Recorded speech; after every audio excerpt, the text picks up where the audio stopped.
ဝိဇ္ဇာတွေရဲ့အစည်းအဝေးမှာရွှေပရပိုက်နဲ့ရေးသားမှတ်တမ်းတင်ထားတဲ့ဘုံတော်စဝန်းဂါရတော်အရဟံတမ္မာတမ္ဗုဒ္ဓောဝိဇ္ဇာစရဏတမ္မနောသူကတော်လောကဝိတုအနုတ္တရောပုရိသဓမ္မတာရတိတရဒေဝမနုဿာနံဗုဒ္ဓောဘဂဝါအရဟံနဗယံဒုက္ခံအိစိတံဒီဂါရတော်ဟာမြတ်စွာဘုရားရှင်ရဲ့ဂုဏ်တော်၉ပါးကိုအရဟံနဲ့အစချီထားပြီးအရဟံနဲ့ပြန်လဲအဆုံးသတ်ထားတဲ့ရိုးရှင်းလွယ်ကူတဲ့ဂါရတော်လည်းဖြစ်ပါတယ်။အခုပြောပြပေးခဲ့တဲ့ဂုဏ်တော်စဝန်းဂါရတော်ဟာဝိဇ္ဇာတွေရဲ့အစည်းအဝေးမှာရွှေပရပိုက်နဲ့မှတ်တမ်းတင်ထားတဲ့ဂါရတစ်ပုဒ်လည်းဖြစ်တယ်လို့ကျေးဇူးတော်ရှင်ကေလာသဆရာတော်ဘုရားကြီးကိုယ်တိုင်မိန့်ကြားထားတာဖြစ်ပါတယ်။ဒီဂါရကိုနေ့စဉ်အမြဲမပြတ်ရုပ်ဖတ်ပူဇော်မယ်ဆိုရင်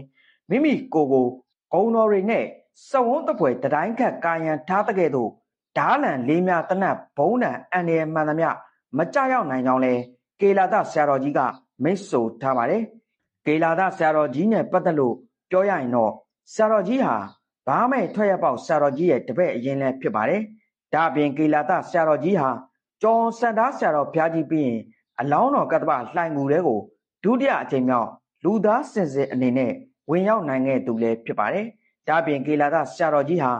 ပါရမီစကန်အလုတ်စကန်တွေအဆက်မပြတ်အားထုတ်ခဲ့သူတူဖြစ်ပြီးလူဝဲကြောင်ဘွားကနေယသိဘွားကနေနောက်ဆုံးယဟန်ဖြစ်ခံယူကာတာဝနာလမ်းကိုရှောက်လန်းနေသူလည်းဖြစ်ပါတယ်။ယသိဘွားမှာတမထအားထုတ်အောင်မြင်ခဲ့တဲ့အခါ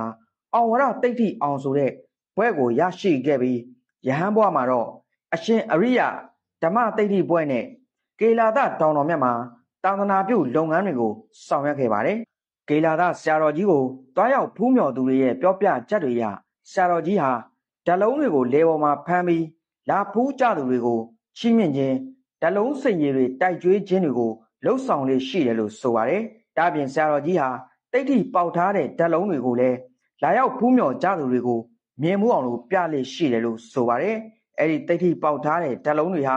အံ့ဩစရာကောင်းတော့အောင်သူ့အလိုလိုလှုပ်နေတတ်တယ်လို့တချို့မြင်မှုသူတွေကဆိုကြပါတယ်။တချို့ဆိုဆရာတော်ကြီးပြသတဲ့ဓာလုံးတွေကိုမပြောမစုံနဲ့လိုချင်မှန်မောပြီးမျိုးချလိုက်တဲ့ဖြစ်ရတွေတောင်ရှိခဲ့တယ်လို့ဆိုပါတယ်။အကြမြင်ရဆရာမတူဆိုရင်ဆရာတော်ကြီးကိုတွားရောက်ပူးမြော်စဉ်ဆရာတော်ကြီးရဲ့အနီးမှာရွှေရောင်အစင်းရှိတဲ့နရဘာနဲ့အဘဘိုးဘိုးအောင်ကိုမြင်ခဲ့ရတယ်လို့ဆိုပါတယ်။တချို့ပူးမြော်သူတွေရဲ့ပြောဆိုမှုတွေအရဆရာတော်ကြီးဟာမမြင်ရတဲ့ပုံကိုထူးတွေနဲ့လည်းဆက်သွယ်ပြောဆိုနိုင်တယ်လို့ဆိုပါတယ်။ဆရာတော်ကြီးနဲ့ပတ်သက်တဲ့ထူးခြားမှုတွေကတော့ပြောလို့မကုန်နိုင်အောင်များပြားလွန်းလာပါတယ်။အခုပြောပြပေးခဲ့တဲ့ဂုဏ်တော်စဝန်းဂါရတော်ဟာဆိုရင်လည်းဝိဇ္ဇာတွေရဲ့အစည်းအဝေးမှာရွှေပရပိုက်နဲ့မှတ်တမ်းတင်ထားတဲ့ဂါရတစ်ခုဖြစ်တယ်လို့ဆရာတော်ကြီးကိုယ်တိုင်မိန့်ကြားထားတာကြောင့်ဓမ္မမိတ်ဆွေတွေအနေနဲ့ရုပ်ဖတ်ပူဇော်နိုင်အောင်လို့ပြန်လည်မျှဝေတင်ဆက်ပေးလိုက်တာဖြစ်ပါတယ်။ဒီဂါရကိုနေ့စဉ်အမြဲပြတ်ရုပ်ဖတ်ပူဇော်မယ်ဆိုရင်မိမိကိုယ်ကို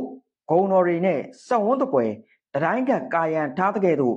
ဓာလံလေးများတနတ်ဘုံတံအန္တရာယ်မှန်သမျှမကြရောက်နိုင်ဘူးလို့လဲဆရာတော်ကြီးကမိတ်ဆိုထားပါတယ်